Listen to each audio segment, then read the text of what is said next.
Hello मेरे family members, कैसे हो आप सब। आई होप आप सब अच्छे होंगे। मैं भी अच्छी हूँ। आज आपको हम बताएंगे कि प्रेगनेंसी के टाइम पे गर्भ गीता क्यों पढ़नी चाहिए, जिससे क्या फ़ायदा होता है।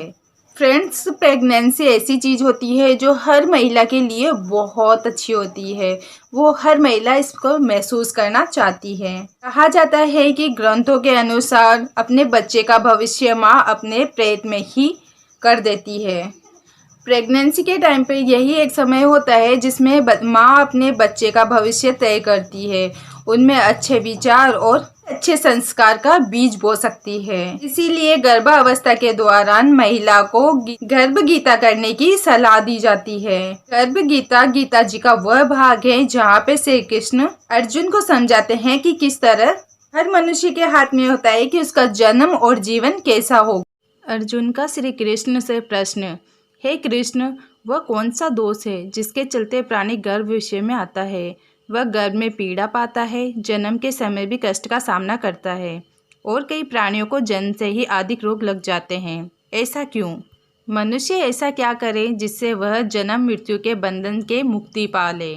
श्री कृष्ण का उत्तर। हे अर्जुन, जो मनुष्य है वह अंधा है, मूर्ख है, जो संसार के साथ प्रीत करता है। यह वस्तु मैंने पाई है, वह वस्तु मुझे प्राप्त करनी है, ऐसी चिंताएं उसके मन में ही उतरती ही नहीं। दिन के आठों पहर उसके मन में यही विचार चलते रहते हैं, जिसके कारण वह बार बार अनेक योनियों में पैदा होकर जन्म, मरण और गर्भ का दुख भोगता है। अर्जुन का श्री कृष्ण से प्रश्न। हे माधव, मन तो काम, क्रोध, मोह, लोभ और अहंकार जैसे विकारों का निवास है। इनसे स्वयं को बचा पाना कैसे संभव है? कौन से प्रयत्न किए जाए जिसके चलते मदमस्त हाथी के समान इस मन को वश में किया जा सके और भक्ति में लगाया जा सके?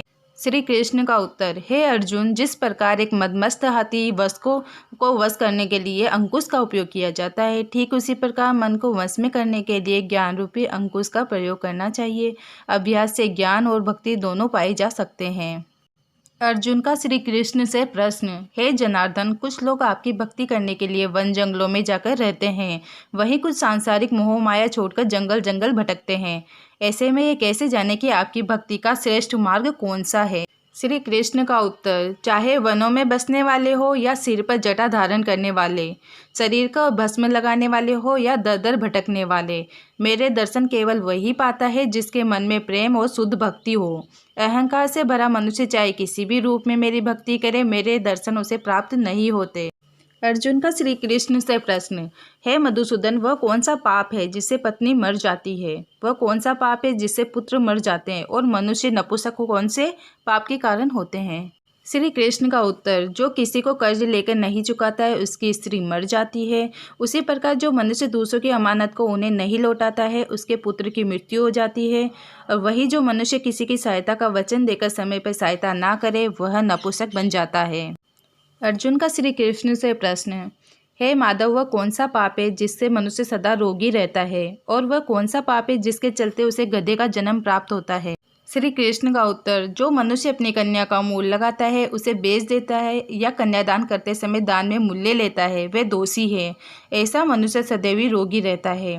वही जो मनुष्य विषय विकार के लिए मदिरा पान करता है वह गधे की योनि में जन्म पाता है। अर्जुन फिर से श्री कृष्ण से प्रश्न करते हैं।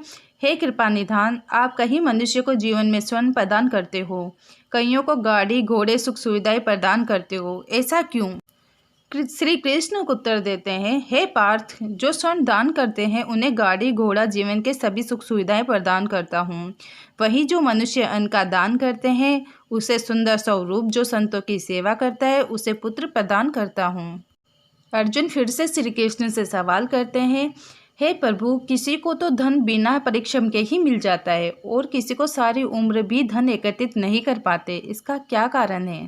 श्री कृष्ण का उत्तर। हे पार्थ, जिन्होंने गुप्त दान किया हो या गुप्त रहते हुए जरूरतमंदों की सहायता की हो उन्हें अनायास ही धन प्राप्त हो जाता है।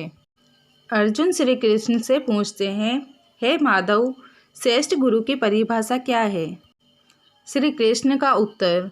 हे पार्थ, जिसने सभी इंद्रियों पर विजय पा ली हो, जिसे सारा संसार ही ईश्वर रूपी दिखाई पड़ता हो, जिसके मन में सभी की प्रति उदारता हो, वही श्रेष्ठ गुरु है। और हाँ, जो ऐसे गुरु का सच्चा शिष्य बनता है वह मेरा प्रिय भी अपने आप बन जाता है। अंत में श्री कृष्ण कहते हैं। हे अर्जुन, जो प्राणी हमारे इस संवाद को पढ़ेगा या सुनेगा वह गर्भ के दुखों से बच जाएगा। इतना ही नहीं, वह नरक की 84 यातनाओं और जन्म मरण के झंझट से भी मुक्ति पा जाएगा।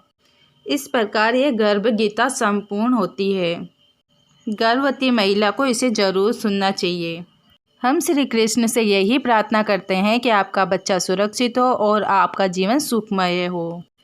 अगर हमारे द्वारा दी गई जानकारी आपको अच्छी लगी हो तो हमारे चैनल को सब्सक्राइब कीजिए। Thank you.